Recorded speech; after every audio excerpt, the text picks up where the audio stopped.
Comenzar diciendo que el cáncer de mama es uno de los cánceres más frecuentes de la mujer y la primera causa de muerte en los países desarrollados. El factor de riesgo más importante en el cáncer de mama es el sexo femenino. Además de la incidencia de esta patología está en aumento, pero se dice que la mortalidad ha disminuido por los avances ya sea en el tratamiento y el diagnóstico precoz del mismo. Entre algunos de los factores de riesgo para padecer cáncer de mama tenemos el principal, que son los factores genéticos. En los factores genéticos, aquí hablamos, por ejemplo, de las mutaciones, ya sea del BCRA1 y el BCRA2, los cuales serían uno de los principales factores de riesgo. Además, la presencia de otras patologías, como ser la ataxia telangiectasia, el Liu-Fraumeni, que es una mutación del TP53, el síndrome de Cohen, que es el PTEN de mutation, y el Pitt-Jenners. Los antecedentes familiares también tienen un gran peso en este tipo de cáncer, así como también se dice que si tenemos un paciente en primer grado que presentó cáncer, aumenta 2 veces el riesgo de padecerlo, así como también si tenemos dos familiares que tienen cáncer de mama, este riesgo puede aumentar incluso hasta 3 veces. Antecedentes personales de cáncer de mama. Si ya anteriormente hemos presentado un cáncer de mama en una mama, puede presentarse de igual forma en la otra mama o en la misma. Exposición a radiación ionizante terapéutica, por ejemplo, en las niñas o en las mujeres que se realiza la radioterapia, ya sea para el linfoma de Hodgkins, de tipo Mantle, eso es uno de los factores. Los factores hormonales y reproductivos. También se habla que cuando, por ejemplo, la mujer tiene una menarquia precoz, una menopausia tardía, así como también la lactancia,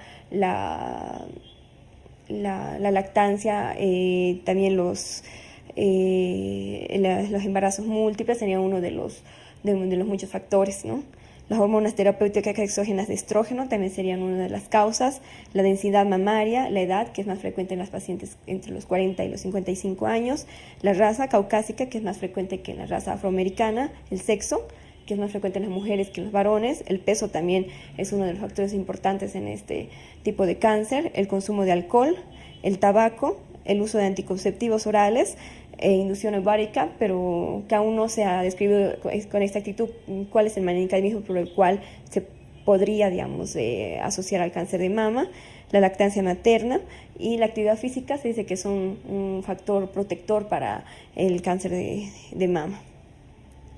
Ahora, es importante realizar una prueba de cribado en estas pacientes, por lo cual se ha demostrado que un diagnóstico precoz ayuda a que el tratamiento sea más efectivo y haya menores secuelas también en la paciente y disminuir así también la mortalidad. La mamografía, pues, que es la prueba de elección para el cribado de cáncer de mama y se realiza entre los 50 y los 69 años. Se puso una reducción de la tasa de mortalidad variable del 20 al 30% y se dice que hay un intervalo propuesto que es realizar una mamografía bianual cada 2 años y también pues, que se realiza la mamografía bilateral en doble proyección, que es cráneo-caudal o oblicua radiolateral. Ya en caso de que tengamos unos antecedentes familiares o haya riesgo de sufrir esta patología, podemos realizar este cribado ya a partir de entre los 40 y los 49 años. Ahora, para hacer el seguimiento en pacientes que tienen riesgo de moderado de cáncer de mama, lo primero que se les indica es hacerse una autoexploración mamaria. Luego hacer un control clínico y también se hace una mamografía anual entre los 35 y 50 años. Y después de esto ya se hace el cribado poblacional normal. Se dice que en el caso de las pacientes que tienen ya un carácter ya hereditario, por ejemplo, tengan antecedentes familiares de la misma neoplasia, haya distintas neoplasias en un mismo individuo, el BCRA1 es el más frecuente, El debut más temprano es menor de los 50 años, la bilateralidad y la multifocalidad, y así como también tiene el peor pronóstico los que son los triple negativos, ¿no? Como se habla de una que es una patología autosómica dominante, se dice que los portadores de la mutación tienen un 50% de riesgo de transmitir la mutación a sus hijos. Podemos ver aquí, por ejemplo, una tabla en la cual vemos los genes que son asociados a la mutación del cáncer de mama, que es el BCR1, que afecta al cromosoma 17, y el BCR2, que afecta al cromosoma 13. En el cáncer de mama, como vemos aquí, no es necesario aprender de memoria estos porcentajes, pero sí saber conocer en cuáles es más frecuente, como el cáncer de mama y el cáncer de ovario, que ya hemos visto anteriormente, que también se presenta este tipo de mutación. Cabe destacar que el BCR2 es más frecuente en el varón que en la mujer de presentar. Ahora, en el seguimiento de pacientes con BCR1 y 2 y que te presentan alto riesgo, hay que hacer uno, es la autoexploración mamaria mensual a partir de los 18 años. Luego hay que hacer un control clínico cada 6 meses a partir de los 25 años. Se hace la mamografía más la ecografía mamaria anual de los 25 hasta los 75 años y se alterna cada 6 meses con resonancia magnética hasta los 70 años. Se piden una ecografía transvaginal y un CA-125 cada 6 meses en pacientes que sean mayores de 30 años. Ahora, se sabe que los anticonceptivos orales son efectivos para el cáncer de ovario, pero que no han demostrado algún beneficio en el cáncer de mama. Lo que sí se puede hacer en estas pacientes que ya tengan antecedentes de cáncer de mama, pues como hay relación con la mutación con el cáncer de ovario, entonces se podría realizar una salpingo o fourectomía bilateral profiláctica a mayores de 35 años y que ya han cumplido su deseo genésico. Esto disminuye el riesgo de cáncer de ovario y también disminuye el riesgo de cáncer de mama. Ahora, también se puede realizar una mastectomía bilateral profiláctica y eso reduce el 90% del riesgo de padecer cáncer de mama. En cuanto al diagnóstico, como ya hemos dicho anteriormente en el tema anterior, se basa en la exploración clínica, en los estudios de imagen y la biopsia. Cabe destacar revisar sobre las diferentes formas de diagnóstico en el tema 14, que es la patología benigna de mama, que es para recordar. Bueno, aquí podemos mencionar que en mayores de 35 años se realiza la mamografía más la ecografía en función de los hallazgos que se presentan en la mamografía. Ahora, la ecografía de mama está indicada en menores de 35 años. Si la patología sospecha de malignidad, añadir una mamografía. Si hay sospecha de benignidad, embarazo y hay una mama normal menor a 1 año, entonces también se puede indicar la ecografía. Vamos a hablar de los diferentes tipos histológicos de cáncer de mama. Tenemos los tumores que no son invasivos y los tumores que son invasivos. Los tumores no invasivos hablamos del carcinoma intraductal in situ o carcinoma ductal in situ, que es el CDIS. Es una lesión necrótica central con microcalcificaciones. Esta pues ve que es la más frecuente en un 75 a un 85% y su media de aparición a los 49 años. El tratamiento de elección es la cirugía conservadora.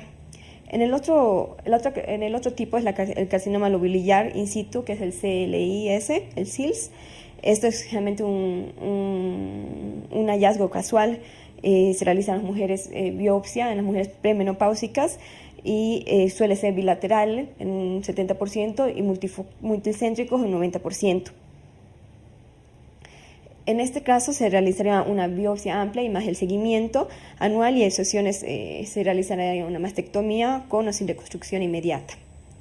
En cuanto a los tumores invasivos, tenemos el ductal infiltrante o canalicular inferior, que es el más frecuente de estos tipos, que representa el 70 al 80%. En la mamografía se observa una masa mal delimitada con microcalcificaciones agrupadas y desestructuración del parénquima. Se distinguen tipos histológicos especiales de buen pronóstico, como es el tubular, el mucinoso, el papilar, el medular. Y el lobular, que representa el 10%, se denomina a sí mismo como carcinoma mínimo. Y pues ve que realmente actualmente ya está en desuso su clasificación. Por ejemplo, el tratamiento para el carcinoma ductal in situ, lo que está indicado es que como no es un tumor invasivo, no precisa la biopsia del ganglio centinela. El tratamiento quirúrgico de elección es la tumerectomía con márgenes libres más la radioterapia. El tratamiento ayudante con tamoxifeno es también una indicación en caso de tumores que sean un poco más grandes. Pero sí hay una excepción en estos casos, por ejemplo, si el tumor es extenso o es muy extenso o es del tipo insecto, hay que hacer, digamos, una mastectomía más la biopsia de ganglio centinela y posterior la resonancia, la radioterapia. Otra clasificación que tenemos del cáncer de mama es mediante su clasificación molecular, que es inmunohistoquímica, en la cual se puede tener dos tipos. Bueno, en realidad tres tipos, que es el luminal A, luminal B, el triple negativo y el HER2 sobreexpresado. El luminal A, que representa el 50-60%, eso es el más frecuente. Por eso tenemos los marcadores de los receptores para hormonales se encuentran positivos y el HER2 es negativo y el Ki67 es bajo.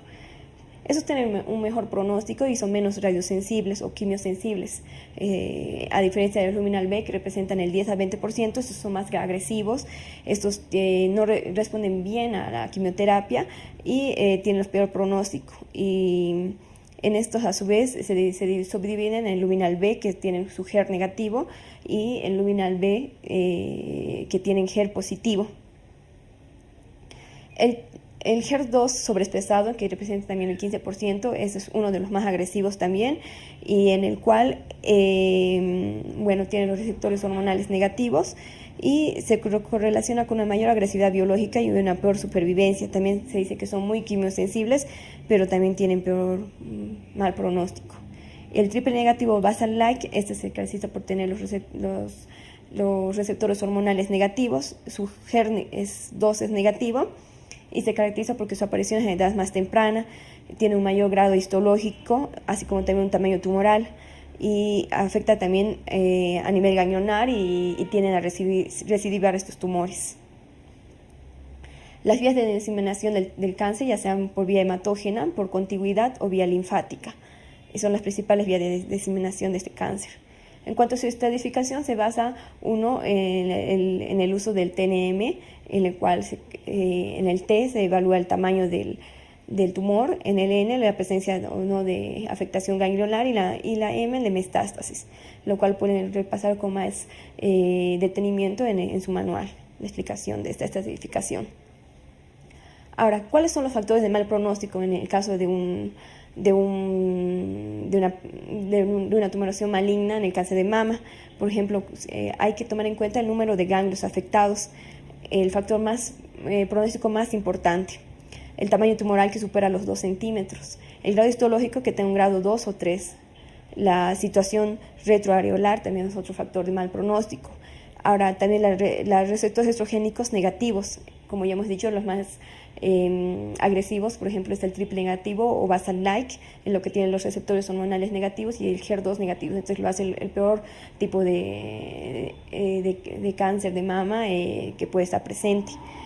Presentar ese tipo de tumoraciones en menores de 35 años, la gestación, la infiltración cutánea, la invasión linfático-vascular, el cáncer fijo, que ya se encuentra a costillas o al pectoral, la multicentracidad, la sobreexpresión del oncogen HER2 y el gen supresor tumoral P53, elevadas concentraciones del Ki67, la presencia de número elevado de microvasos, y así como también los marcadores tumorales son importantes para el seguimiento y la respuesta y el control a la respuesta al tratamiento.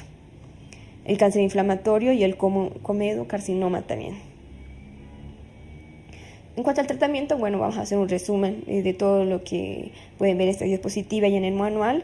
El tratamiento se basa, primeramente, el tratamiento quirúrgico. Hay que evaluar primero la mama y la axila. En la mama, si tenemos un tumor que es menor, a 3 centímetros y que no existe contraindicación de radioterapia y se hace tras la quimioterapia neoadyuvante, se indicaría la tumerectomía más la radioterapia.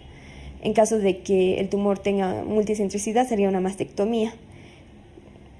En caso de, por ejemplo, si hacemos la mastectomía, esta puede ir acompañada ya sea de linfadectomía o de la biopsia de ganglio centinela. De igual manera, la tumerectomía más radioterapia puede ser acompañada de linfadectomía o de ganglio centinela si este es positivo, ¿no?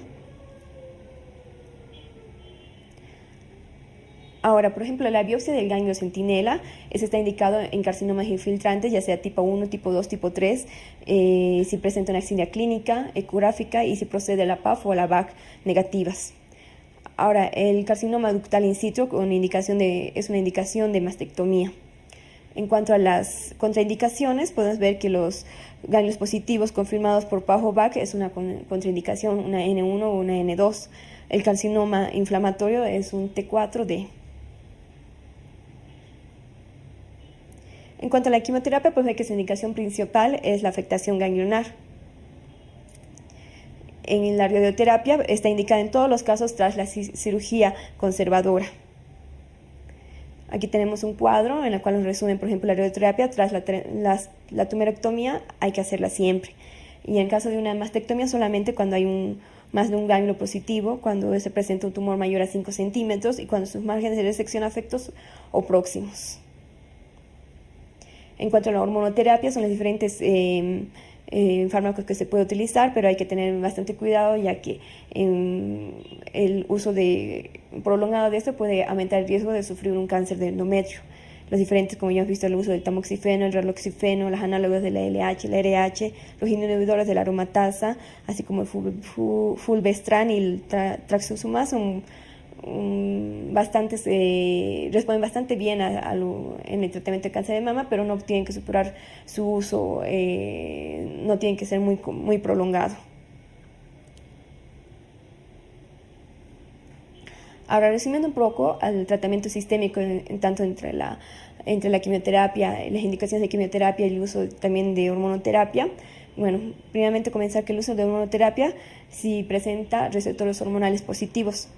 Ahora se puede utilizar, por ejemplo, en pacientes premenopáusicas, el uso de tamoxifeno durante 5 a 10 años. Y en las posmenopáusicas se utiliza más que todos los inhibidores de la aromatasa y también durante 5 años.